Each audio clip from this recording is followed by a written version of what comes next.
اس video کو like کیجئے، اپنے دوستوں کے ساتھ شیئر کیجئے، اور اگر ابھی تک آپ نے ہمارے چینل کو سبسکرائب نہیں کیا تو اسے سبسکرائب کر لیجئے اور ساتھ ہی موجود بیل آئیکن کو دبا لیجئے تاکہ آپ کو تمام نئی سٹوریز ملتی رہیں۔ بسم اللہ الرحمن الرحیم۔ ڈسکور اوریجنل کے معزز ناظرین، السلام علیکم۔ اب کس نمبر 565 ملاحظہ فرمائیں۔ اس وقت بھی وہ پرسکون ہی تھا۔ اس کو برا سام کی طرح جو کنڈلی مارے بیٹھا ہو اور اندھیرے میں نظر بھی نہ آتا ہو۔ اس کے انداز میں ایک لا تعلقی اور بے نیازی شامل تھی، جیسے وہ غیر جانبدار ہو، نہ کسی کا دوست نہ کسی کا دشمن۔ مجھے قریب آ کر صرف حاجی عبداللہ اٹھا۔ السلام علیکم ورحمۃ اللہ وبرکاتہ، اس نے بڑی قرات کے ساتھ کہا اور پھر اپنا ہاتھ آگے بڑھایا۔ بھائی میاں سکندر، سبحان اللہ، بڑی لمبی عمر پائی ہے، ابھی ہم سب یاد ہی کر رہے تھے تمہیں۔ میں نے سپورٹ لہجے میں کہا، نہ میں تمہارے سلام کا جواب دوں گا کیونکہ تم ایک منافق ہو، اور نہ تم سے ہاتھ ملاؤں گا کیونکہ تم میرے نہیں میرے وطن کے بھی دشمن ہو۔ حاجی عبداللہ کی مسکراہٹ میں خفت شامل ہو گئی۔ اس کا ہاتھ آہستہ آہستہ نیچے ہوا، پھر وہ خود بھی بیٹھ گیا۔ چلو میاں، جیسے تم خوش، ہم تو چھوٹوں کے ساتھ عفو ہو در گزر کے قائل ہیں۔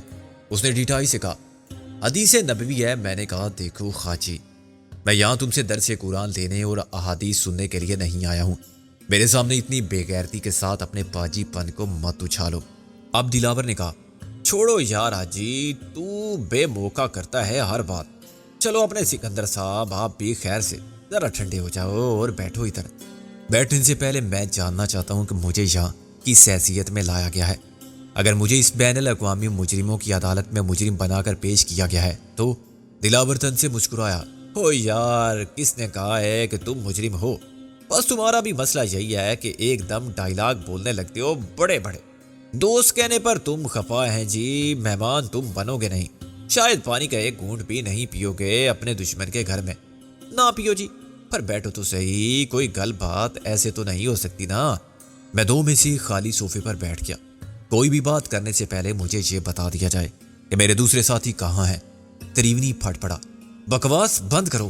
کیا سمجھتے ہو تم آخر خود کو؟ کیا تم اس پوزیشن میں ہو کہ شرائط منوا سکو؟ میں نے اس کی آنکھوں میں آنکھیں ڈال کر کہا، کیا اب بھی تمہیں شک ہے تریونی؟ ابھی ہوش نہیں آیا ہے تمہیں؟ اتنا نقصان اٹھانے کے باوجود تمہارا غرور باقی ہے۔ کوئی بات نہیں، وقت آئے گا جب تمہاری ساری بدماشی کی طاقت کا یہ کھیل ختم ہو جائے گا۔ آج تم کتے کی طرح بھونک رہے ہو، کل دم ہلاتے آؤ گے قدموں کی خاک چاٹنے کے لیے۔ دلاور، روک لو اس کو، یہ حد سے بڑھ رہا ہے۔ تریونی نے غضبناک ہو کر کہا، میں یہ بے عزتی برداشت نہیں کر سکتا۔ تم کو کہنا چاہیے کہ میں عزت برداشت نہیں کر سکتا۔ ہر عزت دار کے سامنے تمہارے اندر کا بے عزت انسان ننگا ہو جاتا ہے، جو ایک تھرڈ ریٹ بدماش سے بمبئی کی دادا گیری تک پہنچ کر خود فریبی کے خیال میں پناہ ڈھونڈتا ہے کہ اس کی بھی عزت ہے۔ میں نے کہا، پلیز جینٹل مین۔ کرنل نے ہاتھ اٹھا کر کہا، ایسے لڑ اور ایک دوسرے کو ذلیل کر کے کوئی مفید مقصد حاصل نہیں ہوگا۔ مفید مقصد؟ میں نے تلخی سے کہا، ہاں، مذاکرات میں معقولیت کا رویہ اختیار کرنا سب کے لیے ضروری ہے، کرنل نے کہا۔ میں نے دلاور کی طرف دیکھ کر کہا، کیا مجھے یہاں کسی مذاکرات میں شرکت کے لیے لایا گیا ہے؟ مذاکرات کا موضوع کیا ہے؟ دلاور نے پہلو بدل کر کہا، خیر سے اپنے سکندر صاحب، ہم تو کہتے ہیں کہ گل بات ہے جی، آپس میں بیٹھ کے معاملات طے کر لیں۔ اب تم اس کو بے شک مذاکرات کا نام دے دو۔ خاجی نے سر ہلایا۔ جزاک اللہ، کیا جامع بات کی ہے چودھری صاحب نے۔ افہام و تفہیم سے باہمی مفادات۔ میں نے اس کی بات کاٹ دی، ہمارے مفادات میں کوئی بات مشترک نہ تھی، نہ ہوگی۔ آگ اور پانی میں کیسی افہام و تفہیم؟ ہم اختلافات کی نوعیت کو سمجھ لیں تو سب نہ صحیح بہت سے مسائل حل کر سکتے ہیں، کوشش کر سکتے ہیں کہ ایک دوسرے کی پوزیشن کو سمجھنے کی۔ سارے ترب کے پتے تمہارے ہاتھ میں نہیں ہیں مسٹر سکندر بخت۔ تم نہیں کہہ سکتے کہ نقصان صرف ہمارا ہوگا۔ اگر جنگ میں دونوں فریق برابر ہوں تو نہ کسی کی جیت ہوتی ہے اور نہ کسی کی ہار۔ کرنل نے اپنے پرسکون انداز میں کہا، مجھے اندازہ تو سب کے رویے ہی سے ہو گیا تھا کہ وہ سب مل کر مجھ سے بات چیت کرنے کے لیے کتنے بے چین ہیں، مگر کرنل کی زبان سے یہ سن کر میرا حوصلہ بڑھ گیا۔ وقت نے انہیں ایک سبق تو سکھا دیا تھا کہ نہتے اور کمزور دشمن کو بھی تنہا اور کمزور مت سمجھو۔ کل تک وہ دھمکیوں کی زبان میں بات کرتے تھے، تباہ کر دیں گے، مٹا دیں گے، فنا کر دیں گے اور ہمارے انجام کو در سے عبرت بنا دیں گے۔ اس سے بھی پہلے وہ وقت تھا جب اپنی قوت خرید پر ناز کرتے ہوئے انہوں نے ہمارے ضمیر کا سودا کرنے کی کوشش کی تھی، ہماری حب الوطنی، قانون کی بالادستی پر ہمارے یقین اور انسانیت کی اعلیٰ اقدار پر ہمارے ایمان کی بولی لگائی تھی۔ وہ پہلی شکست تھی جو انہیں دولت کو سب سے بڑی طاقت سمجھنے کی غلطی کر کے اٹھانا پڑی تھی۔ پھر انہوں نے اپنی بدماشی اور اسلحے کی طاقت آزمائی تھی۔ قتل و خون ریزی، ظلم، تشدد کے سارے انسانیت سو ضربے آزمانے کے بعد آج انہوں نے مجھے برابر کا فریق تسلیم کر کے مذاکرات کے لیے بلوا کے اپنی دوسری شکست کا بھی اعتراف کر لیا تھا کہ وہ طاقت کے استعمال سے بھی اپنی جیت کو نہیں بنا سکے تھے۔ میں نے اطمینان سے صوفے پر بیٹھ کر کہا، اول تو میں ان مذاکرات کی حیثیت کو تسلیم نہیں کرتا۔ مذاکرات باہمی رضامندی سے ہوتے ہیں، جبکہ یہاں آنے میں میری رضامندی کا کوئی دخل نہیں۔ ٹھیک ہے، ہم تمہیں زبردستی لانے پر مجبور تھے، مگر سوچو، چودھری دلاور نے کہا، اپنے سکندر اعظم صاحب، اس کے سوا چارہ بھی کیا تھا؟ ہے جی، اگر تمہارا کوئی ٹھکانہ ہوتا، وہ کیا ہے تمہاری MRS، اس کا کوئی ہیڈ کوارٹر ہوتا تو ہم آ جاتے۔ MRS، تریونی نے نفرت اور حقارت سے کہا، یہ سب نتیجہ ہے شروع میں نرمی برتنے کا۔ کیا آج تم اکڑ فون دکھاتے ہو اور آنکھوں میں آنکھیں ڈال کے بات کرتے ہو؟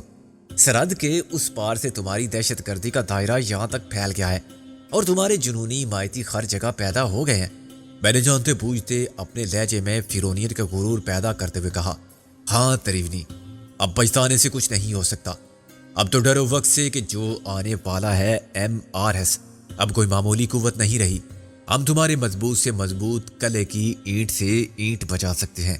اس وقت بھی تمہیں کیا معلوم کہ باہر کیا ہو رہا ہے؟ تم جو اتنے حفاظتی اثاروں میں بیٹھے ہو کتنے غیر محفوظ ہو۔ دیکھو، بہت زیادہ امپریس کرنے کی کوشش مت کرو، ہم ایک دوسرے کی حقیقت سے واقف ہیں۔ کیا یہ بہتر نہیں ہوگا کہ سب مذاکرات؟ کیا مذاکرات؟ کیسے مذاکرات؟ میں نے کرنل کی بات کاٹ دی۔ کیوں کروں میں تم سے مذاکرات؟ میں تو تمہارے بارے میں یہ بھی نہیں جانتا کہ تم اصلی کرنل ہو یا جعلی۔ میں نے صرف ایک بار دیکھا ہے تمہیں، اور وہ بھی ایک بھیانک خونی واردات کرتے ہوئے۔ تم سب نے مل کر مجھے محصور کر لیا ہے، ایک آدمی کے مقابلے پر تم 4 ہو۔ تم مجھے دہشت زدہ کر کے دبانا چاہتے ہو۔ تم نے میرے ساتھیوں کو نہ جانے کہاں جا کر رکھا ہوا ہے۔ ان کی عدم موجودگی میں مذاکرات کا سوال پیدا نہیں ہوتا۔ کرنل کی صورت اتر گئی۔ کوشش کے باوجود وہ خفت کی جنجلاہٹ کو نہ چھپا سکا۔ حاجی عبداللہ اور تریونی کی عزت میں پہلے ہی 2 کوڑی کر چکا تھا۔ میرے اس جارحانہ انداز نے ان کے غرور آمیز اعتماد کو بہت کم کر دیا تھا۔ اس سے مجھے ایک نفسیاتی غلبہ حاصل ہونے لگا تھا۔ یار، اپنے سکندر اعظم بڑے جلال میں ہو بھائی، لگتا ہے تم نے تو ہندوستان بھی فتح کر لیا ہے۔ چودھری دلاور نے کہا، وہ کیا کہتے ہیں سیانے، چھوٹا منہ بڑی بات۔ مذاکرات کا سن کر تم تو بانس پر چڑھ گئے ہو، ہیں جی؟ چلو دفع کرو مذاکرات کو، سیدھی طرح بتاؤ کہ اب چاہتے کیا ہو؟ میں نے سوچ کر کہا، واہ چودھری صاحب، اتنی دیر بعد پوچھ رہے ہیں؟ میں واپس جانا چاہتا ہوں، اور کیا؟ اکیلے جاؤ گے؟ دلاور مسکرایا۔ نہیں، غالب اور نازو میرے ساتھ آئے تھے، بلکہ آگے آگے آئے تھے۔ محسن اور گل بھی ہوں گے۔ میں سب کی غیر مشروط رہائی چاہتا ہوں، ورنہ کی بات مت کرو، تم کچھ نہیں کر سکتے، تریونی نے بگڑ کر کہا۔ دلاور نے اسے روک دیا، سکندر، ایک نام اور شامل کر لو ان میں، تم شیلا کو بھی واپسی میں ساتھ لے جا سکتے ہو۔ میں سنبھل کر بیٹھ گیا۔ غیر مشروط طور پر؟ دلاور نے دوگلے لہجے میں کہا، ایسا بھی ہو سکتا ہے۔ بظاہر یہ ایک مثبت جواب تھا، مگر یوں لگتا تھا جیسے اس نے جواب کو بھی ایک سوال بنا دیا تھا، یا وہ میری نادانی پر طنز کر رہا ہے کہ اپنے سکندر صاحب ہوش کے ناخن دو۔ ایسا کیسے ہو سکتا ہے کہ تم خود سوچو؟ میں نے کہا، نہیں چودھری صاحب، آپ کی ذات سے ایسی نیکی اور دریا دلی کی توقع نہیں کی جا سکتی۔ یہ آپ کی فطرت اور آپ کے مزاج کے خلاف ہوگا۔ اگر آپ دشمن کو رعایت دیں اور اس کے خلاف استعمال ہونے والا ٹرمپ کارڈ اسے لوٹا دیں، یا اپنی غیر اخلاقی حرکت پر پیشیمانی کے احساس نے آپ کی سوچ بدل دی ہو، کھل کے بات کرو کہ تم کیا سوچ رہے ہو۔ شرائط پر سمجھوتا نہ پہلے ہوا ہے اور نہ کبھی آئندہ ہوگا۔ میں شیلا کی واپسی کے لیے تمہاری پیشکش کو مسترد کرتا ہوں۔ خدا نے توفیق دی تو ہم اسے خود چھڑا کر لے جائیں گے۔ مشکل یہ ہے کہ تم دماغ سے نہیں دل سے سوچتے ہو، دلاور نے برہمی سے کہا۔ کیا تمہاری جگہ محسن ہوتا تو انکار کرتا؟ میں نے میز پر مکہ مار کے کہا، ہاں، وہ بھی تمہاری اس مہربانی کے جواب میں تم پر لعنت بھیجتا۔ شکریہ ادا کرنے کی بجائے وہ تم پر تھوک دیتا۔ میں شرط لگانے کو تیار ہوں، اسے بلا لو۔ افسوس کہ وہ دونوں ہمارے ہاتھ سے نکل گئے، تریونی نے کہا۔ میں نے کہا افسوس سے زیادہ یہ تمہارے لیے پریشانی والی بات ہونی چاہیے۔ وہ ہاتھ پر ہاتھ رکھے نہیں بیٹھے ہوں گے۔ تریونی کا رنگ اڑ گیا، جس سے مجھے یقین آ گیا کہ محسن اور گل واقعی محفوظ ہیں، اور یہ اندازہ بھی ہوا کہ تریونی پر کس حد تک ہمارے نام کی دہشت سوار ہے۔ وہ واقعی ڈر گیا تھا کہ کہیں MRS اس کے ناقابل تسخیر سمجھے جانے والے قلعے کی اینٹ سے اینٹ نہ بچا دے۔ میں نے یہ بھی محسوس کیا کہ وہاں موجود ہونے کے باوجود باقی سب نے مذاکرات میں ترجمانی کے اور فیصلے کے اختیارات چودھری دلاور کو ہی دے رکھے ہیں۔ وہ اگر کچھ کہتے تو محض اس لیے کہ انہیں ڈمی نہ سمجھ لیا جائے۔ ایک طرح سے دلاور قائد ایوان تھا تو میں قائد حزب اختلاف۔ میں نے کہا جتنا غیر محفوظ میں ہوں اتنے ہی تم ہو تریونی۔ دیکھو جی اپنے سکندر صاحب، چودھری دلاور نے اپنی انگلیاں چٹکھاتے ہوئے کہا، میں جانتا ہوں تم سب کتنے ضدی اور سر پھرے ہو۔ دوسروں کا نقصان تو خیر کیا ہی ہے، تم نے خود اپنے آپ کو بھی تباہ کر لیا ہے جی، صرف اس چکر میں وہ کیا کہتے ہیں اسے، خیر سے ضمیر اصول پرستی وغیرہ۔ لیکن ہر بات کی ایک حد ہوتی ہے۔ سودائے سرحد میں کیا ہے اور سرحد کیا؟ پہلے میری بات سن لو، اپنی فارسی بعد میں بولنا۔ خیر سے ہم سب چٹے ان پڑھ ہیں، آپ کے مقابلے میں ایک شعر نہیں پڑھ سکتے۔ اس نے باقی تینوں کی طرف دیکھ کر کہا، مگر اپنی بات سمجھا سکتے ہیں، یہ معاملہ اب بہت لمبا ہو گیا ہے۔ صلح صفائی کے لیے میں نے پہلے ہی ہر طرح سے کوشش کی، مگر تم نے تو دشمنی پر کمر باندھ لی ہے۔ سب سے بڑھ کر تمہیں شکوہ تھا اس زیادتی کا جو تمہارے والد مرحوم وزیر خان کے ساتھ ہوئی۔ میں نے مشتعل ہو کر کہا، وہ صرف زیادتی تھی؟ ہو جی پہلے عرض میری سن لو، تھوڑا سا حوصلہ رکھو۔ میں نے کوئی ساری رات تقریر نہیں کرنی ہے اپنے سکندر اعظم صاحب۔ چودھری دلاور نے میری بات کاٹ دی۔ دیکھو یار کتنی پرانی بات ہو گئی، وہ تو ہم نے تو معافی شافی بھی مانگ لی تم سے، اب تمہارے گوڈے پکڑنا یا ہاتھ جوڑ کے ناک سے نکیریں نکالنا ہی رہ گیا ہے، تو وہ ہے مشکل۔ ہاں تلافی کے لیے ہم حاضر ہیں جی، آپ بولو، جو میرے اختیار میں ہے وہ ضرور ہوگا۔ میں نے کہا خود کو قانون کے حوالے کر دو اور اپنے ہر جرم کا اعتراف کر لو جس میں وزیر خان کا قتل بھی شامل ہے۔ وہ ہنسنے لگا، ہوئے بولے بادشاہو، اگر میں نے اسے قتل کیا ہوتا تو میں کہتا بسم اللہ ہے جی، آخر اپنا بھی یار تھا، وہ غصے مت توڑنا، تم تو بچے ہو، سامنے کھڑے ہو کے بات کرنا بھی آ گیا ہے تمہیں، قد بھی مجھ سے اونچا نکل گیا ہے تمہارا، اور خیر سے تم کمزور دشمن بھی نہیں ہو، مگر اس سے تم بڑے تو نہیں ہو جاتے نا۔ میں نے کہا کیا برائی صرف عمر سے ہوتی ہے؟ اور ہوتی ہے تو تم نے کتنا لحاظ رکھا بڑے چھوٹے کے خون کا؟ شاید اب تم چچا کی حیثیت سے بھی اپنے رشتے کا حق مانگو گے۔ تم بہت بے غیرت ہو دلاور۔ دلاور کا چہرہ سرخ پڑ گیا۔ تم بھی یہ سمجھتے ہو کہ مجھے پھانسی چڑھا لو گے؟ تو یہ بھول ہے تمہاری، زیادہ سے زیادہ میں یہ کر سکتا ہوں کہ تمہارے باپ کے قاتل کو تمہارے حوالے کر دوں۔ اس کے قاتل تم ہو، میں نے اسے گالی دے کر کہا، یہ نیا چکر مت چلاؤ میرے جذبات کا رخ موڑنے کے لیے۔ تم دنیا کو دھوکہ دے سکتی ہو مگر مجھے بے وقوف نہیں بنا سکتے۔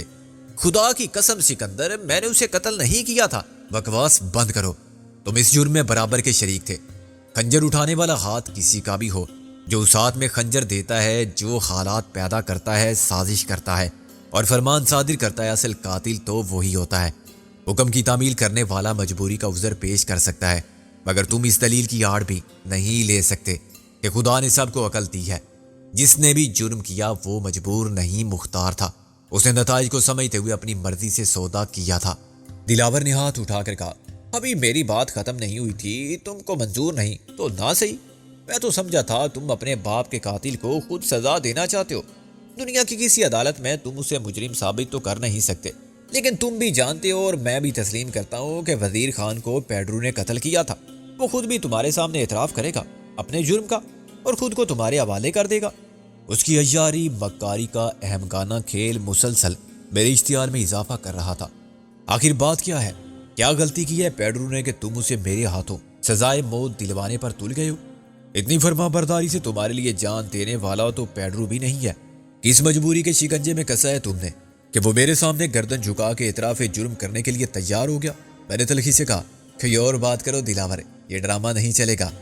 دلاور نے گہری سانس لے کر افسوس سے سر ہلایا، جیسے واقعی اس کو اپنی فراخ دلانہ پیشکش کے یوں مسترد کیے جانے کا دکھ اور میری نادانی کا رنج ہے۔ اچھا چھوڑو، دوسرا مسئلہ تھا تمہاری جائیداد کا، ہے جی؟ دلاور نے کہا، تم کو بڑی شکایت تھی کہ میں نے وہ کیا کہتے ہیں اسے، بڑا مشکل سا لفظ ہے، ہاں حق وراثت، اس سے محروم کر دیا تھا۔ اب تو وہ بات ہی ختم ہو گئی۔ ساری جگہ مل گئی تم کو جہاں وہ فیکٹری تھی اور اس پر ہاسپٹل بھی کھڑا ہو گیا تمہارے والد کے نام پر، وزیر Khan charitable dispensary and hospital. اچانک مجھے یوں لگا جیسے دلاور نے مجھے گالی دے دی ہے، ایسی گالی جس نے وزیر خان کی روح کو بھی تڑپا دیا ہوگا۔ میری آنکھوں میں وہ منظر گھوم گیا جب میں لندن میں عیش کر رہا تھا اور میرے پیچھے دلاور نے وزیر خان کو کوڑی کوڑی کا محتاج کر دیا تھا۔ وزیر خان کاغذات میں کوٹھی اور کارخانے کا مالک تھا، لیکن عملاً وہ فقیر تھا۔ وہ اپنے ایک پرانے نوکر کے گھر میں نوکر بن کے رہتا تھا اور اپنی لا علاج بیماری کے لیے خیراتی شفا خانے جا کر لائن میں کھڑا رہتا تھا۔ وہ بے اثر لال پیلے پانی سے بھری ہوئی شیشیاں اور ایسپرین کی گولیاں کھا کر کھاتے کھاتے مر گیا۔ آج اسی کے نام پر خیراتی شفا خانہ چل رہا ہے۔ یہ فخر کی بات ہے یا شرم کی؟ میرے دماغ میں بجلی سی چمکی اور عقل کا فیوز اٹھ گیا۔ میں نے دلاور کو ایک ایسی گالی دی جو میں نے پہلے کبھی نہیں دی تھی۔ دلاور نے میرے جذبات کے سوئے ہوئے آتش فشاں میں ڈائنامائٹ لگا کے نادانستگی میں ایک چنگاری پھینک دی تھی۔ جب یہ آتش فشاں پھٹا تو اس نے سب کو اپنی لپیٹ میں لے لیا۔ میں نے چیخ کر کہا، تو نے اسے بے کسی کی موت مار دیا، آج بات کرتا ہے خیراتی شفا خانے کے نام کی؟ وہ نام تو کتبہ ہے اس کی قبر کا، تیری ضلالت کا اشتہار ہے۔ میں تجھے کتے کی موت مار دوں گا دلاور، اور تجھے کتے ہی کھائیں گے۔ کرنل نے چلا کر کہا، shut up you bastard. Colonel کی گالی نے جلتی پر تیل چھڑک دیا۔ میں ایک دم اٹھا۔ کرنل میرے ساتھ ہی اٹھ کھڑا ہوا تھا مگر اسے دفاع کی مہلت بھی نہ ملی۔ میں نے اس کے پیٹ پر لات ماری اور وہ صوفے سمیت پیچھے جا گرا۔ پھر میں نے درمیان کی میز تریونی پر الٹ دی اور خود دلاور پر جا پڑا۔ مجھے اس وقت ہوش آیا جب کرنل نے فائر کیا۔ شاید اس سے پہلے کرنل نے چلا کر کچھ کہا تھا جو میرے کانوں نے ضرور سنا تھا۔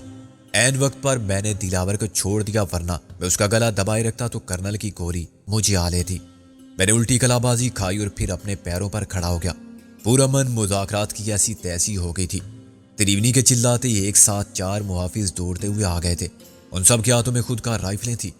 وہ چمکتے سیاہ فولادی جسموں والے حکم کے غلام تھے جو اپنے آقا کے ایک اشارے پر مرنا بھی جانتے تھے اور مار دینا بھی۔ تریونی نے کرنل کی ریوالور والے ہاتھ کو پکڑ لیا تھا۔ خود چودھری دلاور کھڑا ہو جانے کے بعد اپنی سانس درست کرتے ہوئے اپنے ہاتھ سے اشارہ کر رہا تھا کہ وہ رک جائے۔ میں نے پیچھے ہٹتے ہوئے ایک چھوٹی سی لکڑی کی میز اٹھا لی، لیکن یہ ایک بہت کمزور ڈھال تھی۔ اس سے میں ان چاروں کے حملے کو نہیں روک سکتا تھا جو قاتلانہ عزائم کے ساتھ آگے بڑھتے آ رہے تھے اور مجھے ایک کونے میں محصور کر چکے تھے۔ اچانک ایک زبردست چھناکا سنائی دیا اور سمندر کے رخ پورا منظر پیش کرنے والی شیشے کی دیوار کا ایک حصہ گر گیا۔ کوئی چیز راکٹ کی طرح اندر آئی اور حاجی کے پیروں کے قریب گر گئی۔ وہ پہلے ہی اس دھماکہ خیز صورتحال سے لرزے بر اندام تھا۔ اس نے کہا یا اللہ اور منہ کے بل گر گیا۔ کرنل کے ساتھ تریونی بھی بے اختیار پیچھے ہٹا۔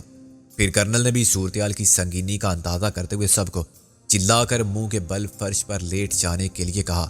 میری نظریں اس چیز پر جم کر رہ گئی تھی جو مجھ سے صرف چند فٹ کی دوری پر پڑی ہوئی تھی، اور میں ہر گزرے ہوئے لمحے کی صدائے مرگ سن رہا تھا، لیکن کوئی فیصلہ کرنے سے قاصر تھا۔ حاجی عبداللہ نے بڑی قرات کے ساتھ پہلا کلمہ پڑھا اور پھر کہا، انا للہ و انا الیہ راجعون۔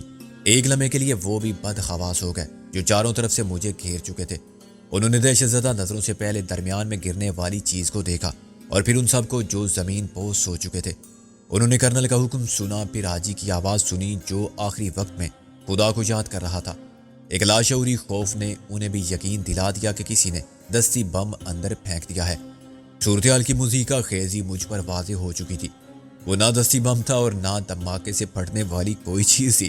وہ غالباً ایک پتھر تھا جس پر کاغذ لپٹا ہوا تھا، اور یہ پتھر کسی نے باہر سے اندر پھینکا تھا اتنی قوت اور مہارت کے ساتھ کہ اس نے شیشے کی دیوار کو چکنا چور کرتے ہوئے اندر تک راستہ بنا لیا تھا۔ اس وقت میرے پاس یہ سوچنے کا وقت نہ تھا کہ ایسا کس نے کیا، کیسے کیا۔ قدرت نے مجھے مہلت کے چند لمحے عطا کیے تھے اور اس مہلت سے فائدہ اٹھانا میری قوت فیصلہ اور فوری عمل کرنے کی صلاحیت پر منحصر تھا۔ میرے گرد کھڑے ہوئے محافظ ذرا سی دیر کے لیے غافل ہو گئے تھے، لیکن اس سے پہلے کہ میں کسی محافظ سے اسلحہ چھین کر پانسا پلٹ دینے یا چھلانگ مار کر شیشے کی دیوار کے خلا سے فرار ہونے کا فیصلہ کرتا، دلاور نے آگے بڑھ کے وہ پتھر اٹھا لیا۔ یہ بم نہیں ہے اپنے کرنل صاحب، اس نے تمسخر اڑانے والے طنزیہ لہجے میں کہا۔ اٹھ جاؤ، خیر سے، خطرے کی کوئی بات نہیں۔ کرنل کی ساری اداکاری کا پول کھل گیا تھا۔ وہ اپنے غیر معمولی پرسکون رویے سے اور اطمینان امیز انداز گفتگو سے خود کو انتہائی مضبوط اعصاب کا مالک ظاہر کرتا تھا۔ وہ ایک فوجی بھی رہا تھا، جو میدان جنگ میں اس سے زیادہ پرخطر حالات کا مقابلہ کرتے ہیں، اور ان سے توقع کی جاتی ہے کہ عام شہری کے مقابلے میں وہ گولہ بارود، بم جیسی چیزوں کی بہتر شناخت کرتے ہوئے ان کی ہلاکت خیزی کی قوت سے نمٹنا بھی جانتے ہیں۔ کرنل اٹھا تو اس کی صورت پر خفت کے ذرا بھی آثار نہ تھے۔ چند سیکنڈ میں وہ پھر ایک ایکٹر بن چکا تھا۔ میں نے تو دیکھ لیا تھا، مگر احتیاط کی عادت اب فطرت بن چکی ہے، اس نے بتانے سے کہا۔ دلاور مانی خیز انداز میں ہنسا۔ کرنل تم غالباً ایجوکیشن کور میں تھے۔